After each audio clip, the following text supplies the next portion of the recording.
Practice makes perfect, and that's certainly true when it comes to fantasy football drafts. So in this episode, we're going to do a mock draft.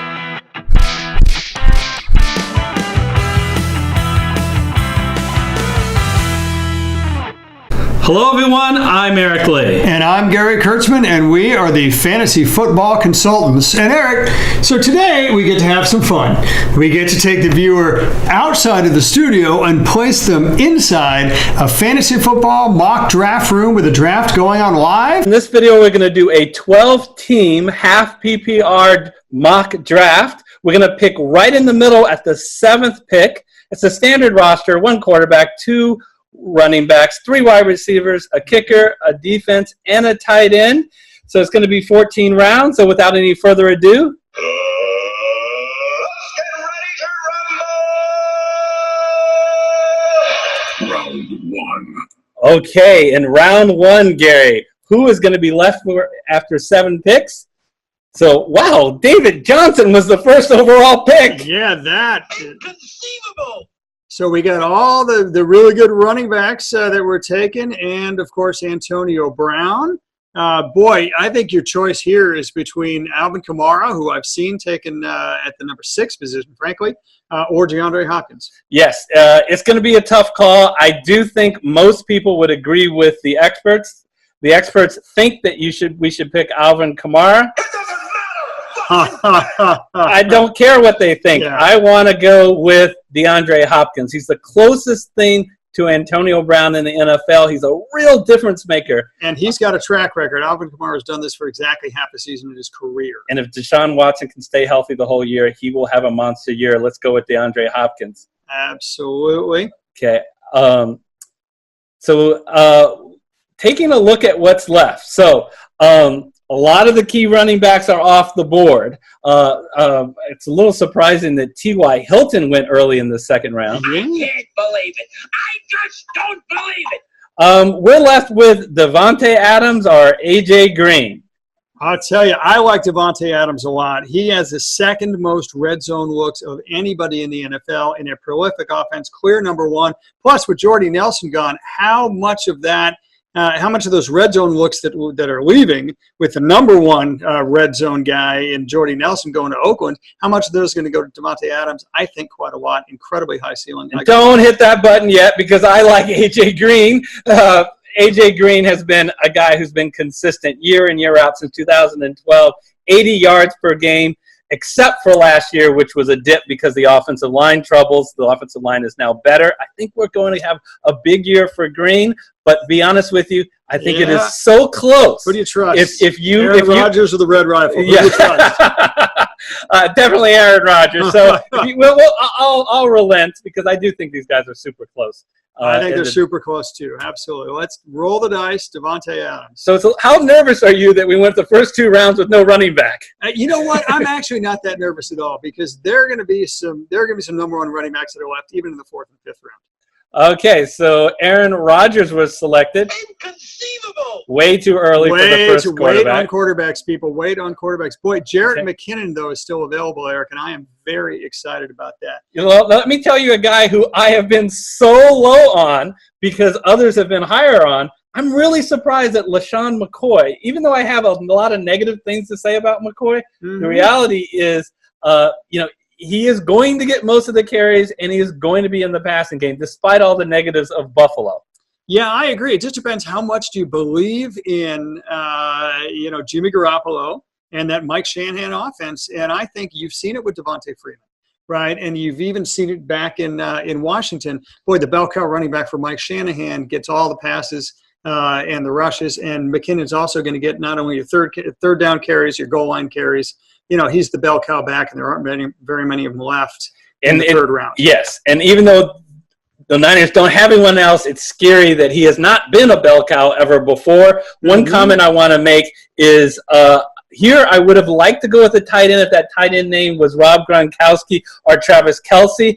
I don't feel comfortable pulling the trigger on Ertz. My pick here, which is really hard to say because I would not thought that I would want this guy, but is LaShawn McCoy because this is just so late. How many running backs have been off the board? 14 running backs are off the board at this point. But you like Jerick McKinnon here? I like Jerick McKinnon. I trust that 49er offense under Shanahan and Jimmy Garoppolo. And now that Garoppolo's had the offseason to really master one of the most complex offenses in the NFL, I think they're going to soar, and I think McKinnon goes with them. Sweet mother of God, what is the holdup? Okay, looks like the rest of the youngsters are getting a little frustrated. And 10 picks later with Sean McCoy, by the way. So he's off the board. Okay, so we've now are in our fourth round with and we got 2 wide receivers and a running back. And Eric, are you excited to see Russell Wilson here? He was, we're in the 4th round, so that's the 42nd pick. Do we continue to wait on quarterbacks, or do we nab the number 1 point getter in all of fantasy football last year? Round 4. Well, because we're in round 4, it is really – this is a 12-team league now, not a 10-team league. Given the other options that are currently on the board, and we've got a little balance. We've got a running back and we've got 2 wide receivers. I would be tempted – and, by the way, Zach Ertz did go off the board, so I'm not going tight end for sure. Yep. I'd pick Russell Wilson, even though I'm a big believer in waiting on quarterbacks. Yeah. I feel like I did wait in quarterbacks 2 full rounds earlier is when Aaron Rodgers, more than 2 full rounds. That's right. Aaron So that is a relative bargain for sure, although Kenny Drake's going to be off the board for sure, and there he goes. That's okay. There's a number 1, Derrick Henry, and, he's going to get the goal line carries now, as well as the 1st and 2nd down in Tennessee, so that's a real possibility. Lamar Miller, if you don't believe in Deontay Foreman. Eric, what are your thoughts? Yeah, I'm also going to mention I think Michael Crabtree deserves some consideration here. He's the number 1 wide receiver on Baltimore. I know you don't like him, but I do. And we got Greg Olsen, who is in that next tier. Still too early to do a tight end. We've had a major run on wide receivers in this draft. If you're high that Derrick Henry is going to be the primary runner and not Dion Lewis out of Tennessee. Derrick Henry will be in on 1st downs, on 2nd downs, on goal line carries. Okay. And so to be available in the 5th round at the 55th pick, I like the upside. So I have a sweet tooth. Oh, Henry. There you go. All right, so quarterbacks are being taken off the board. Yeah, so Tom 7 Brady of them have gone. Drew Brees, wow. 7 quarterbacks now have been selected. We don't care. We already have wrapped up in Russell Wilson. Now we have Michael Crabtree, who is still available, but we also have another number 1 wide receiver in Corey Davis in Tennessee. Who do you trust more, Marcus Mariota or Joe Flacco? I wouldn't trust Joe Flacco any further than I can throw him. I think we just lost How about as far as Joe Flacco can throw? I'll tell you, Corey Davis, we've been waiting for a year now for the Corey Davis breakout, drafted 5th overall 2 years ago. And let's face it, Marcus Mariota should have a bounce-back year, and Corey Davis is the only really good receiver on that team. Delaney Walker is old. Rashard Matthews is not that talented. I love me the upside of the Corey Davis here. I pick Corey Davis. Well, I don't look back. Yeah, I asked George W. Bush to give Corey Davis the news. I want you to be on my team. Let's select them. So we got a very well-rounded team. Quarterback, 2 running backs, 3 wide receivers. So I'm feeling pretty good about that. Look who is still available in the 7th round, folks. Wow. Okay. Well, astonishing. I didn't have the time. We're doing this as a fast draft through, and if I would have known, I probably would have picked him around earlier. So now the fact that Mark Ingram, again, you guys, if you've watched these draft videos, I think Mark Ingram is someone who is way undervalued. I know he misses the first 4 games, but when he comes back, he's going to resume his role that he's had the last couple of years in the Saints. So I'd grab him. Yeah, he is for sure in the top 20 running backs. Maybe if a good year crack the top 10. And we are the 79th pick. That's unbelievable value.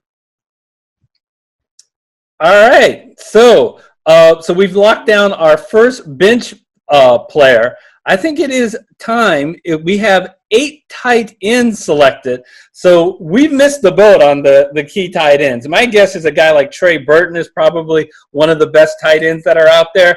Well, I got to tell you, Evan Ingram's still available, and that is a surprise. I know that people are saying, whoa, whoa, whoa, he got all those catches and yards because there was nobody else left alive on the Giants. That's me saying that. I think you are ignoring the huge talent at the position. He's a physical specimen, not unlike Travis Kelce and Rob Gronkowski. He's not in the same position. He doesn't have the same offense, but, man, I think you go Evan Ingram for sure. Okay, let's see all the other players that are available. Bear in mind, Trey Burton is on a 2 tight end set, so he's not even the only tight end on the field for the Bears. Okay, I like Evan. So why don't you go to the best available player in each position, and then we can take one. There you go, and we'll take a look. Don't need a quarterback. We could take a flyer on Lynch because, again, he's the first, second down back and goal line carries for Oakland. Again, I was surprised in a previous video that I selected LaShawn McCoy. I'm surprised I'm going to select Evan Ingram here. We already have a backup running back. We have 3 running backs. I think we secure Evan Ingram because, quite frankly, there's a drop after him. Absolutely. Let's go Evan Ingram. All right. Again, remember, this is a 12-team league. So Jacksonville Jaguars are off, so the defenses have started. Yeah, the first defense, always someone goes cuckoo in getting Jacksonville. We're not going to follow that.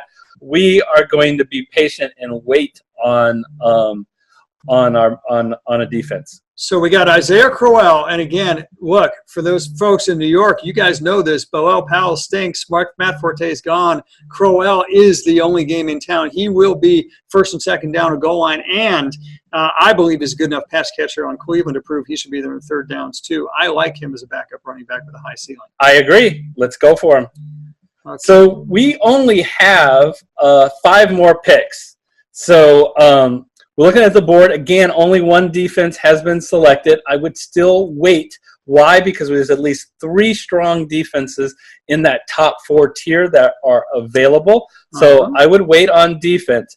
Intriguing. Matt Nagy it is believed he is going to change up the offense in Chicago, get a guy like Tariq Cohen, who has a lot of innate talent, more involved. Do we take a flyer? Because this is the time to take a flyer on a running back. The only problem is we already have 2 backup running backs. Well, we already have 2 backup running backs, and let's just take a look. We've also got Marlon Mack and Nick Chubb.